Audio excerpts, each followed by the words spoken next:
आज के वीडियो में हम लोग पढ़ेंगे एलिमेंट्स ऑफ द कर्व। पिछले क्लास में हम लोग कर्व के बारे में पढ़े थे। चार तरह का कर्व होता है, simple circular curve, compound curve, reverse curve और ट्रांजिशन कर्व। और उस चारों के बारे में हम लोग सीखे थे क्या होता है, उसका प्रॉपर्टी क्या है। आज हम लोग एलिमेंट्स ऑफ कर्व पढ़ेंगे। सॉरी, सिंपल सर्कुलर कर्व का ही हम लोग पढ़ते हैं। तो इसमें क्या है, एक कर्व है और ये दो टेंजेंट है। जहाँ से कर्व स्टार्ट होता है उस पॉइंट पे टेंजेंट दिए, और जहाँ कर्व एंड होता है उस पॉइंट पे टेंजेंट दिए। इस पॉइंट को हम लोग पॉइंट ऑफ टेंजेंसी बोलते हैं, जहाँ से टेंजेंट और कर्व मिलता है। और लास्ट वाले को बोलते हैं हम लोग, और हम लोग इस ओर से इस ओर मेरा जो डायरेक्शन है मूव करने का वो इधर है, इसको हम लोग बोलते हैं पॉइंट ऑफ टेंजेंसी। लेकिन अगर यही डायरेक्शन हम चेंज कर देंगे तो पॉइंट ऑफ कमेंसमेंट ये हो जाएगा, पॉइंट ऑफ टेंजेंसी ये हो जाएगा। मतलब कर्व के इनिशियल पॉइंट पे डाला गया टेंजेंट को पॉइंट ऑफ कमेंसमेंट बोला जाता है, और कर्व के लास्ट पॉइंट पे अगर हम लोग टेंजेंट डालते हैं तो उस पॉइंट को पॉइंट ऑफ टेंजेंसी बोलते हैं। एक एक करके हम लोग समझेंगे। तो सबसे पहले हम लोग पढ़ते हैं बैक टेंजेंट।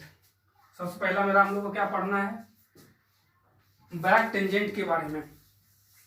ये ऊपर थोड़ा सा हम हेडिंग इरेज कर रहे हैं, मेरे पास स्पेस लिमिटेड है। हम लोग पढ़ते हैं बैक टेंजेंट। मतलब बैक टेंजेंट किसको बोलते हैं?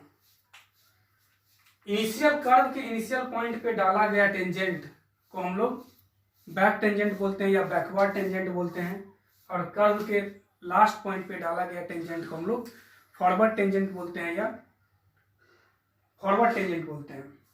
तो बैक टेंजेंट को हम लोग डिफाइन कैसे करते हैं? तो लिखते हैं the tangent line, the tangent line before the beginning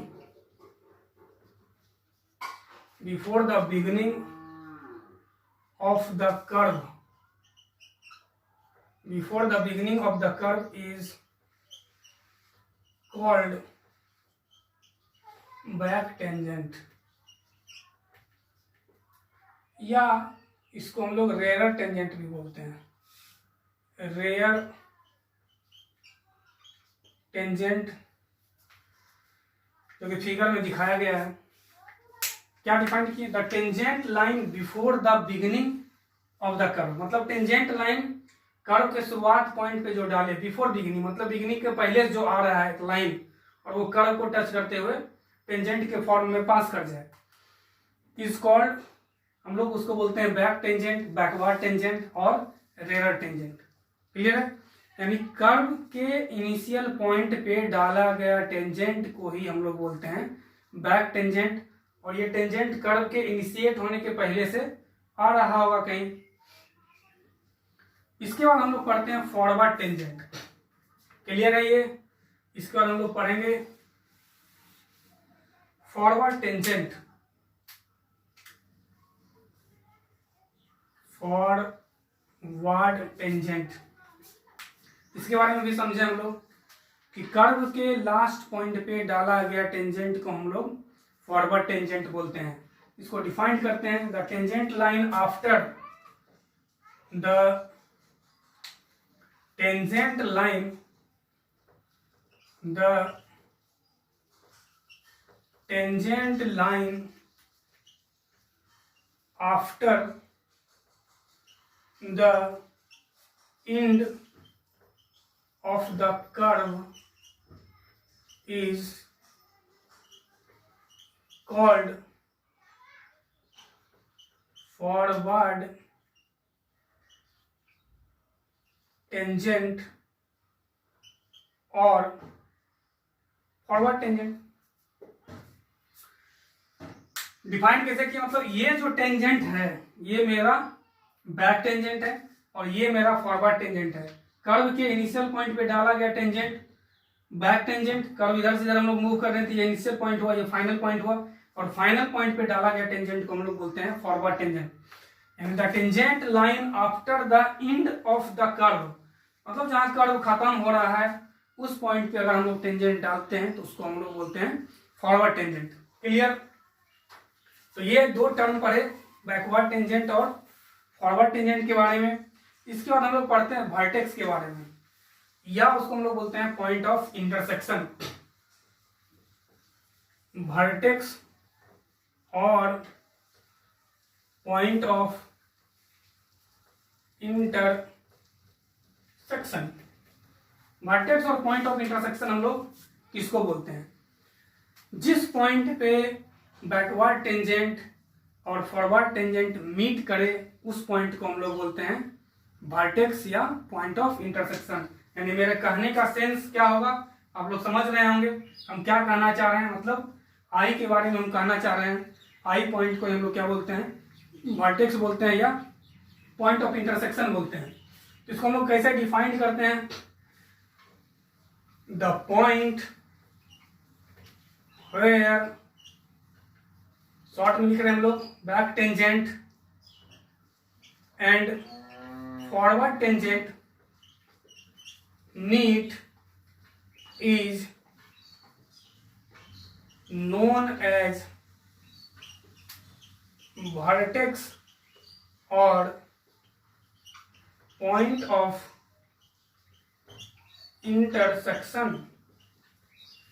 मतलब वो पॉइंट जिस पॉइंट पे फॉरवर्ड टेंजेंट और बैकवर्ड टेंजेंट आके मिले, मीट करे, उसी को हम लोग बोलते हैं। डिफिनेशन में यही लिखे हैं, the point where back tangent and forward tangent meet is known as vertex of the vertex or point of intersection। या उसको vertex बोलेंगे या हम लोग point of intersection बोलेंगे। मतलब फिगर में किसको डिनोट कर रहे हैं हम लोग?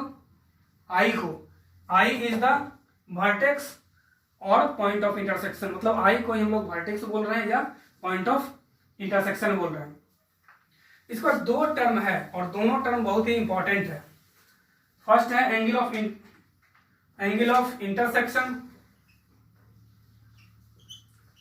एंगल ऑफ इंटरसेक्शन, और सेकेंड है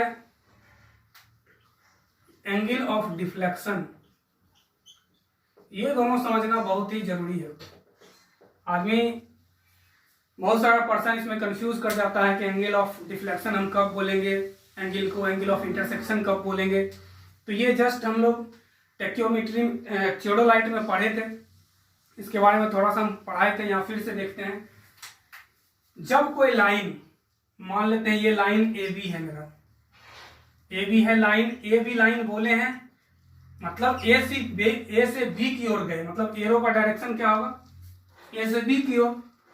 और फिर एक लाइन है, इसको आगे बढ़ा देते हैं हम लोग, एक लाइन है मान लेते हैं बी सी, यानी बोले हैं क्या हम लोग, बी सी, यानी बी से किधर गए, सी की ओर। ये डायरेक्शन बहुत ही इंपॉर्टेंट है, डायरेक्शन ही बताता है कि एंगल ऑफ इंटरसेक्शन कब होगा, एंगल ऑफ डिफ्लेक्शन कब होगा। सबसे पहले हम लोग क्या करते हैं, जहां से इनिशिएट हुआ है लाइन, जैसे ये लाइन क्या है मेरा ए बी, उस पर हाथ रखते हैं इस तरह से, और इसका जो प्रोलॉन्ग पोर्शन है, मतलब बढ़ा हुआ जो पोर्शन है, उस पर अपने हैंड को रखते हैं और यहां से क्या करते हैं, सी की ओर घुमाते हैं। यानी बी से कहां गए, ये ए बी लाइन है, ए बी लाइन का डायरेक्शन है, उस पर रखे हाथ, और वहां से किधर गए हम लोग, सी की ओर। तो ये जितना घुमा हाथ, इसी को बोलते हैं हम लोग डिफ्लेक्शन एंगल। मतलब यहाँ इतना से क्या हुआ, ये लाइन डिफ्लेक्ट कर गया, यानी ये बाहर वाला जो एंगल है वो कहलाएगा मेरा डिफ्लेक्शन एंगल, जो जिससे मन करे डिनोट हम लोग कर सकते हैं, यहाँ डेल से डिनोट करते हैं।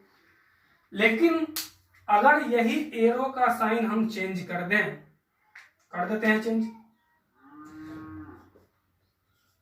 यानी अब लाइन का नाम क्या हो जाएगा, सी बी। इस लाइन का नाम क्या हो जाएगा, सी बी, क्योंकि हम लोग सी से बी की ओर आ रहे हैं, एरो यही बता रहा है, और इस लाइन का नाम हो जाएगा बी ए। अब हमको चाहिए एंगल ऑफ डिफ्लेक्शन। तो सबसे पहले क्या करते हैं, इनिशियल लाइन को आगे बढ़ाते हैं, जो भी इनिशियल लाइन होगा इसको क्या किया, आगे बढ़ा दिए, इस पे अपने हाथ को इस तरह से रखते हैं उसके डायरेक्शन में, और इसको अदर लाइन की ओर मूव करवाते हैं। तो ये मूव करवाए तो ये एंगल आया, तो इस केस में ये हो जाएगा मेरा डिफ्लेक्शन एंगल। मतलब कि इनिशियल लाइन से फाइनल लाइन कितना रोटेट किया है उसी को हम लोग बोलते हैं एंगल ऑफ डिफ्लेक्शन। ये पढ़े भी थे हम लोग थियोडोलाइट में। और ये जो एंगल है इस दोनों के बीच में, इसको बोलते हैं हम लोग एंगल ऑफ इंटरसेक्शन। इसको डिफाइन कर लेते हैं, शायद क्लियर हो गया होगा आप लोग को। ये तो हम बताए भी थे थियोडोलाइट में। थियोडोलाइट में हम लोग पढ़े थे कि डिफ्लेक्शन एंगल कैसे निकालते हैं थियोडोलाइट की मदद से। तो यहाँ सबसे पहले हम लोग पढ़ते हैं एंगल ऑफ इंटरसेक्शन। इसको पहले डिफाइन करते हैं। इसको डिफाइन कैसे करते हैं? द एंगल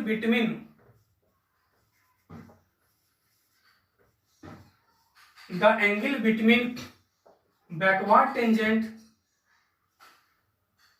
यानी मेरे कहने का मतलब हुआ IT1, ये बैकवर्ड टेंजेंट है, एंड पूरा लिख देता हूं मैं,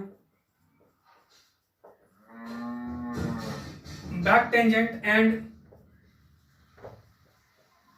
फॉरवर्ड टेंजेंट, यानी IT2 is called angle of intersection, is called angle of intersection। यानी क्या डिफाइन किए? The angle between back tangent, ये बैक टेंजेंट है यानी IT1, एंड फॉरवर्ड टेंजेंट यानी IT2 is called angle of intersection. यानी मेरा एंगल T1 IT2 को ही क्या बोलते हैं हम लोग? एंगल ऑफ इंटरसेक्शन बोलते हैं। इसी को हम लोग क्या बोलते हैं? एंगल ऑफ, मतलब ये जो एंगल है, मतलब ये बीच वाला एंगल जो आ रहा है दोनों के बीच में, इसी को हम लोग बोलते हैं एंगल ऑफ इंटरसेक्शन। अब हम लोग समझेंगे एंगल ऑफ डिफ्लेक्शन के बारे में।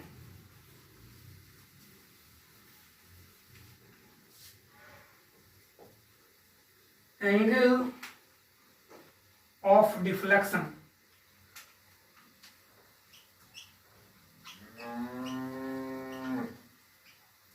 एंगल ऑफ डिफ्लेक्शन, तो इसके बारे में भी अभी हम लोग सीखे कि बैकवर्ड टेंजेंट पे हाथ को रखना है और इसको फॉरवर्ड टेंजेंट की ओर मूव करना है। तो जितना एंगल ये डिफ्लेक्ट होगा, जितना एंगल रोटेट होगा, जितना हाथ घूम जाएगा, उसी को हम लोग बोलते हैं एंगल ऑफ डिफ्लेक्शन। यानी इसको डिफाइन करते हैं हम लोग, the angle through which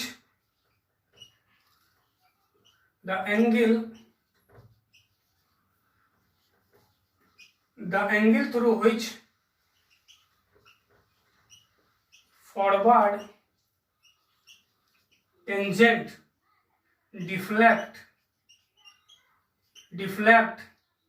bracket में हम लोग रोटेट भी लिख सकते हैं, deflect rotate to the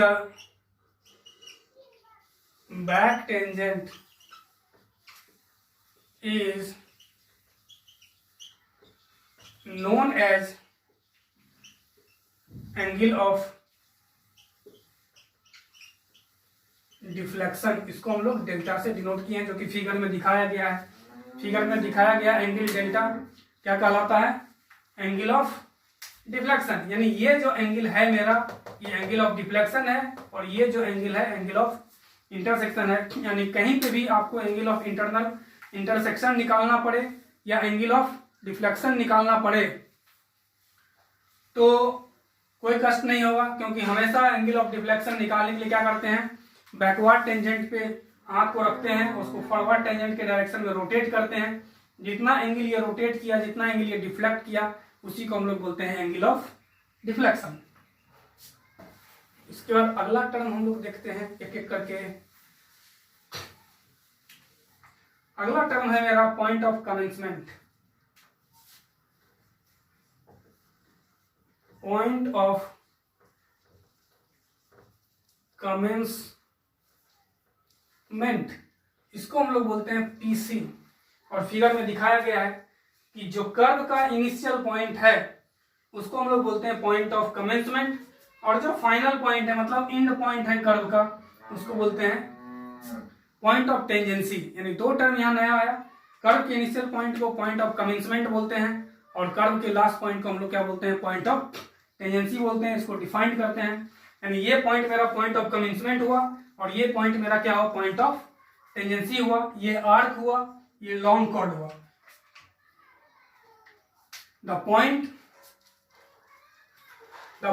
T1 define करते हैं इसको, the point T1 where the curve originate is called point of commencement. The point T1 पे कर्व क्या है, ओरिजिनेट हो रहा है, यहाँ से स्टार्ट हो रहा है, उत्पन्न हो रहा है। इस पॉइंट को हम लोग क्या बोलते हैं, पॉइंट ऑफ कमेंसमेंट। और जहां कर्व इंड हो रहा है उसको हम लोग क्या बोलते हैं, पॉइंट ऑफ टेंजेंसी। या इसको इस तरह से डिफाइन कर सकते हैं, the point T2 where curve join forward tangent, मतलब जहां कर्व फॉरवर्ड टेंजेंट को ज्वाइन करता है उसको हम लोग पॉइंट ऑफ टेंजेंसी बोलते हैं, और जहां कर्व बैकवर्ड टेंजेंट को ज्वाइन करता है उसको हम लोग पॉइंट ऑफ कमेंसमेंट बोलते हैं। यानी इसके बाद हम लोग पॉइंट ऑफ टेंजेंसी को भी डिफाइंड कर ही लेते हैं, पॉइंट ऑफ टेंजेंसी। इसको हम लोग क्या लिखेंगे, the point T2 where curve join forward tangent, the point T2 where curve join forward tangent is called point of tangency. उसको हम लोग बोलेंगे पॉइंट ऑफ टेंजेंसी, जहां कर्व क्या होगा, फॉरवर्ड टेंजेंट को ज्वाइन करेगा। या हम लोग बोल सकते हैं the curve where end is known as point of tangency, मतलब जहां कर्व खत्म होगा उसको हम लोग क्या बोलते हैं, पॉइंट ऑफ टेंजेंसी बोलते हैं। इसके बाद इसमें एक और बच गया डिफिनीशन, जो कि सबसे इंपॉर्टेंट है, वो है मिड ऑर्डिनेट। मिड ऑर्डिनेट,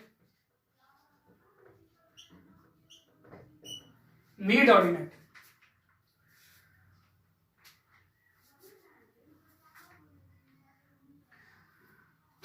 ये मेरा कर्व है जिसको हम लोग क्या बोलते हैं, आर्क। और ये सारा कॉर्ड है, ये कॉर्ड है, ये कॉर्ड है, ये सारा कॉर्ड है, ये लॉन्ग कॉर्ड है।